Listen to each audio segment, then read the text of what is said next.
Masih membahas soal caleg artis yang suaranya melejit di hasil sementara rekapitulasi KPU. Masih bersama kami ada Nafa Urbah dan juga Ahmad Khairul Umam.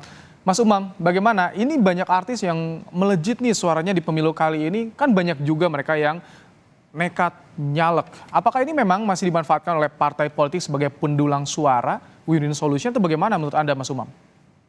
Iya, memang ini menjadi tantangan tersendiri Mas Baim. Karena bagaimanapun juga ini terlepas dari effort yang sudah dilakukan oleh teman-teman artis seperti Mbak Nafa dan teman-temannya. Tetapi memang ini menjadi sebuah pertanyaan kembali di dalam konteks refleksi kita dalam pembangunan partai politik modern. Kalaupun kemudian ke depan semakin banyak teman-teman artis yang masuk di ranah politik praktis, maka sebaiknya betul-betul dipersiapkan secara matang sehingga engagement dengan masyarakat itu betul-betul terbangun. Nah, problemnya yang kita khawatirkan, teman-teman artis ini kemudian seolah dijadikan sebagai shortcut, jalan pintas bagi partai-partai politik karena juga barangkali ada problem dalam proses rekrutmen kaderisasi dan lain sebagainya, sehingga kemudian nama-nama besar yang memiliki fans, penggemar yang begitu luar biasa, itu yang dipasangkan sebagai sebuah konteks elektoral secara general, bukan kemudian dalam konteks pembangunan demokrasi secara umum. Nah, oleh karena itu, apapun profesinya, termasuk di dalam konteks ini adalah artis ya, yang memiliki social engagement, kemudian masuk ke ruang politik harus dipersiapkan secara konten, narasi, termasuk kemudian basis argumen ketika masuk ke masyarakat, dan itu betul-betul harus dipersiapkan secara matang. Kalau matang betul, kita masih ingat nama-nama yang barangkali agak mustahil misalnya masuk di dunia artis, tapi ada nama-nama seperti Arnold Schwarzenegger yang kemudian dia masuk menjadi gubernur di Iya. California tahun 2003 sampai bahkan sampai 2019. Ada nama Ronald Reagan, ada Clint Eastwood, ada Glenda Jackson, ada Jerry Springer. Bahkan Ronald Reagan memang mungkin dia mengawali, dia ada aktor Ini Hollywood. kalau kansnya dari selebritas misalkan masuk ke Senayan itu perlu berapa persen sih, Mas Umam? Sedikit saja gambarannya. Kalau prosentase elektabilitas tentu beragam, tetapi sekali lagi tentu biasanya strategi menempatkan nama seorang caleg di dapil tertentu itu selalu kemudian diawali dengan basis data survei. Oke. Memiliki engagement yang kuat, memiliki akar yang relatif terbangun atau tidak. Kalau misal kemudian asal artis diletakkan, tentu Oke. itu suicide, politik bunuh diri. Tetapi kalau misal memang dia memiliki akar yang memadai, yang kemudian memiliki jaringan yang bisa digarap, nah itu adalah sebuah bekal yang dalam konteks tertentu positif. Oke. Tetapi dalam konteks Ini yang menarik ya, kalau bicara soal bekal, persiapan yang matang, saya ingin tanya ke Mbak Nafa, di persiapannya apa? Apa yang ditawarkan ke publik selain tadi Anda populer, tahu betul soal kultur Jawa Tengah, Mbak Nafa? Oke, jadi aku di dunia politik ini kurang lebih udah 6 tahun karena aku pas waktu tahun yang lalu 2019 kita juga mencalonkan diri, tapi di situ aku belum sangat mengerti apa itu menjadi seorang caleg, terus fungsinya itu apa, dan pas waktu itu belum begitu paham lah. Sampai akhirnya Nasdem benar-benar mempersiapkan bahwa tidak hanya mempersiapkan sebagai vote getter, karena mungkin kebanyakan sekarang ini artis hanya dipakai sebagai vote getter aja gitu, karena memang jujur aja popularitas itu sangat apa ya, sangat menentukan mendapatkan suara sangat banyak dan minim modal, mungkin seperti itu.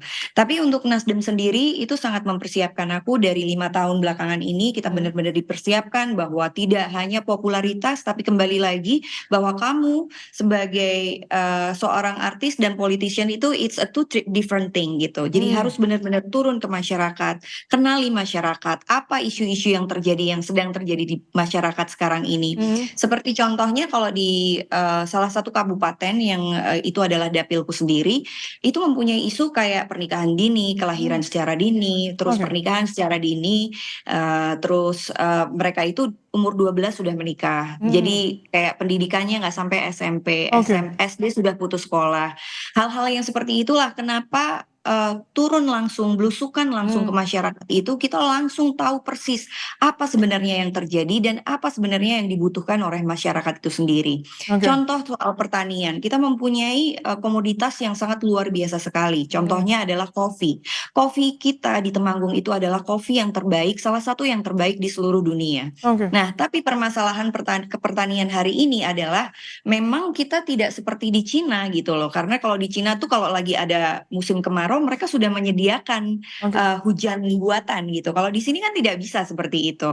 Nah, hal-hal seperti itulah yang nanti aku pengen perjuangkan juga. Itu salah satunya. Terus bagaimana supaya mendapatkan pupuk secara mudah.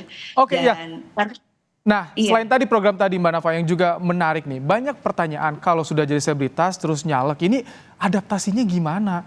Kan tugasnya beda nih kan, fokusnya Iya. beda nih Mbak Nafa.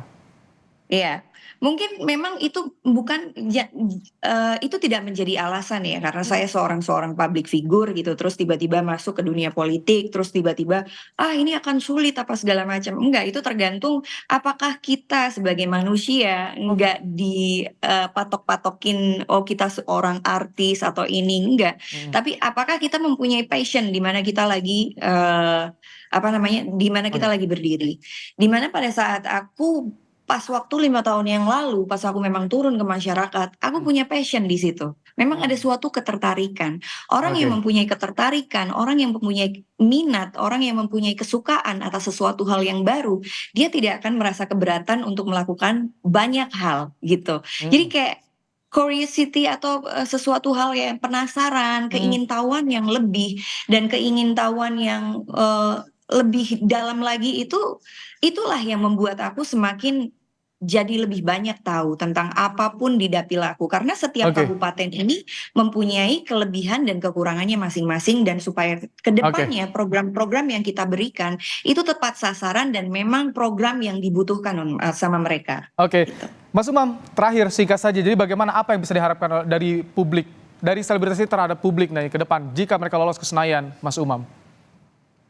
Ya, masyarakat memiliki literasi politik yang jauh lebih memadai, dan ketika kemudian para artis, termasuk dalam konteks ini Mbak Nafa, kemudian mendapatkan kesempatan masuk di Senayan, ini adalah ujian yang nyata. Apakah betul memang memiliki engagement yang kuat, kemudian bisa menyampaikan visi misi dalam konteks aplikasi program yang betul-betul real. Kalau misal kemudian itu bisa dijalankan, dilanjutkan, maka kemudian keterpilihan itu berpotensi sustainable. Tetapi kalau misal kemudian ternyata hanya main-main, seperti dalam konteks ini adalah sebuah profesi baru yang kemudian seolah hanya dijadikan sebagai batu loncatan, bisa dipastikan dalam proses pemilu selanjutnya rakyat akan bisa mengevaluasi. Oke, terima kasih. Betul.